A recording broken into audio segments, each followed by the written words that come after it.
Nostril breathing. Nostril breathing बहुत ज़रूरी है, यानी कि अनुलोम विलोम। देखिए,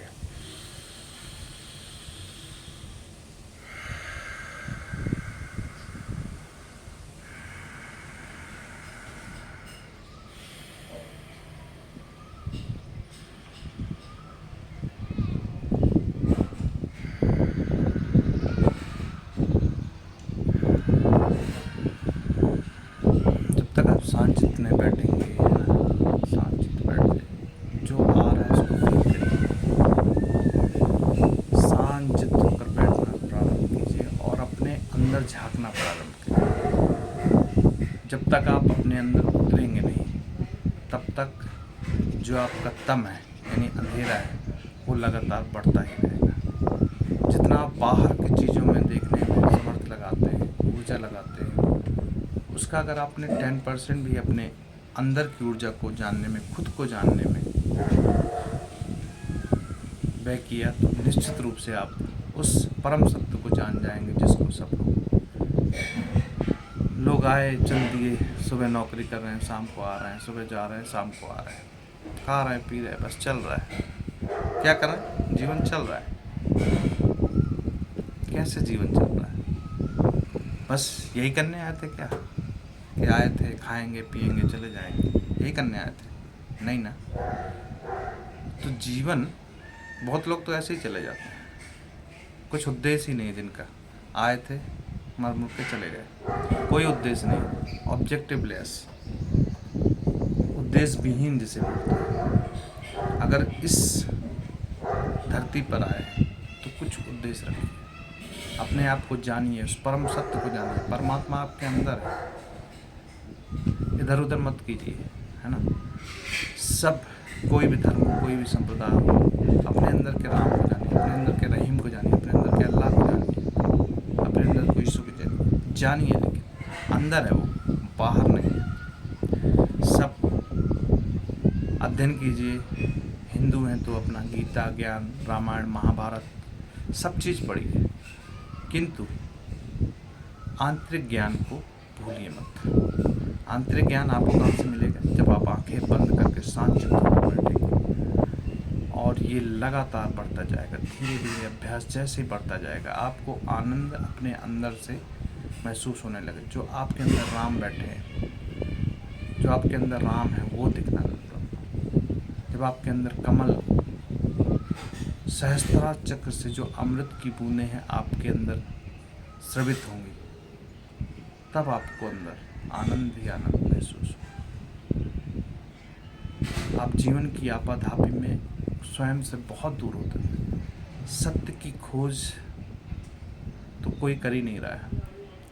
जब तक आप अपने अंदर झांकेंगे नहीं, देखेंगे नहीं, शांत चित्त होकर बैठेंगे नहीं, तब तक सत्य तो आपसे कोसों दूर रहेगा, या कहे करोड़ों करोड़ों कोटि कोटि दूर रहेगा। तो शांत चित्त होकर बैठना प्रारंभ कीजिए, अपने अंदर जो ऊर्जा है उसको समेटना शुरू करिए, जो इधर उधर ऊर्जा फैली हुई उसको समेटना प्रारंभ कीजिए, और अपने सहस्त्रार चक्र से मूलाधार चक्र की यात्रा कीजिए, अंतर यात्रा जिसे बोलते हैं। श्वास प्रेक्षा, अंतर यात्रा, शरीर प्रेक्षा, यानी देखना प्रारंभ। प्रेक्षा मतलब होता है देखना। जब तक आप अंतर यात्रा अपनी प्रारंभ नहीं करेंगे, तब तक आपको सच्चिदानंद आनंद के दर्शन नहीं होंगे। अपनी सांसों पर ध्यान लगाइए, अनायास से ध्यान लग जाएगा आपको। बैठना तो प्रारंभ कीजिए, 21 दिनों तक बैठना प्रारंभ कीजिए। 5 मिनट बैठने में आपको छटपटाहट होने लगती है, ये क्या कर रहा हूँ, ये क्यों कर रहा हूँ, किसके लिए? शांत चित्त बैठ जाए। जीवन मिला है तो इसको व्यर्थ ही मत करो। जब आपके अंदर आनंद स्फुटित होगा, फूटेगा, तब उस आनंद से आप संसार को भर देंगे। आपके अंदर भी होली खिलेगी, रंग खिलेंगे, फूल खिल रहे होंगे। अभी आप बाहर ही बाहर देख रहे हैं, 24 घंटे बाहर, 24 घंटे ये मेरा दुख का मूल कारण यही है कि मैं और मेरा। ठीक है, को ही भूल जाऊँ। मुझे होश ही ना रहे कि मैं कहाँ बैठूँ, मुझे होश ही ना रहे मैं क्या करूँ। वही तो ध्यान है, पूर्ण सजगता। ध्यान करने के लिए आप खाना बना रहे हैं, संगीत गा रहे हैं, कुछ भी कर रहे हैं आज, उसमें तन्मय हो जाना, बिल्कुल तरह से तन एकदम तारतम हो जाना, वही तो ध्यान है। जब आप उस ध्यान में आ जाते हैं तब आपको असली आनंद की अनुभूति होती है, और उस आनंद को फिर आप स्वयं ही समझ सकते हैं, उसकी अनुभूति आप स्वयं ही अभिभूत करेंगे। दूसरे लोग तो सिर्फ आपका मजाक उड़ाएंगे। तो शांतचित्त बैठना प्रारंभ कीजिए और अपने अंदर के आनंद को सच्चिदानंद में बदलिए। परम प्रताप परमेश्वर राम को जानिए,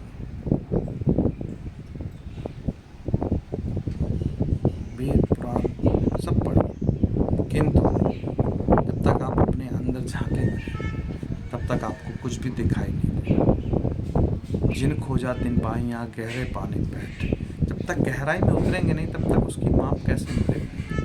जब तक आप समुद्र में कूदेंगे नहीं तब तक कैसे जाने कि पानी ठंडा है गर्म है। तो उसमें कूद जाइए।